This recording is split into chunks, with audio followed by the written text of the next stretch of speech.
মমতা বন্দ্যোপাধ্যায়ের হাত ধরে ২১-এর শহীদ সমাবেশ মঞ্চে পেহেলগাঁওয়ে নিহত বিতানের মা বাবা উপস্থিত ছিলেন। ৭৩-এর শহীদ জওয়ান ঝন্টু আলী শেখের পরিবারের লোকজনও।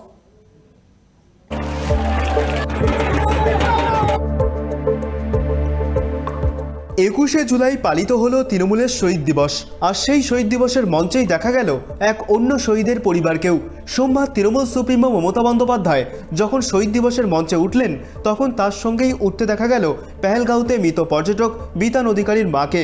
এছাড়াও মঞ্চে শহীদ ঝন্টু আলী শেখের পরিবারকেও সম্মান জানালেন মমতা বন্দ্যোপাধ্যায়। গত এপ্রিলে পেহেলগাঁওতে জঙ্গি হামলায় মৃত্যু হয় একাধিক পর্যটকের। তাদের মধ্যেই ছিলেন কলকাতার বিতান অধিকারী। তার ছোট সন্তানকে কোলে নিয়ে ফিরে আসেন বিতানের স্ত্রী। সেই পেহেলগাঁওতে জঙ্গি হামলায় নিহত বিতান অধিকারীর মা বাবাকে এদিন মঞ্চে বসান মমতা। আর ওই জঙ্গি হামলার পর উদমপুরে তল্লাশি চালাতে গিয়ে গুলির লড়াইয়ে মৃত্যু হয় ৩৬ বছরের জওয়ান নদিয়ার তেহট্টের পাথরঘাটার বাসিন্দা ঝন্টু আলী শেখের। সেই শহীদ ঝন্টু আলী শেখের বাবাও এদিন হাজির ছিলেন ২১-এর মঞ্চে। মঞ্চ থেকে ঝন্টু আলী শেখ এবং বিতান অধিকারীর মৃত্যুতে শোক প্রকাশ করেন মমতা বন্দ্যোপাধ্যায়। এরপর ঝন্টু আলী শেখ এবং বিতান অধিকারীর পরিবারের সদস্যদের হাতে ১ লক্ষ টাকা আর্থিক সাহায্য তুলে দেন তৃণমূল নেত্রী। তৃণমূল নেত্রী জানান, দলীয় কর্মীদের ১ টাকা করে দেওয়া আর্থিক সাহায্য থেকে এই অর্থ দেওয়া হলো ঝন্টু আলী শেখ এবং বিতান অধিকারীর পরিবারকে। পরে বক্তব্য রাখতে উঠেও বিতান এবং ঝন্টু আলী শেখের প্রসঙ্গও শোনা যায় মমতা বন্দ্যোপাধ্যায়ের কণ্ঠে।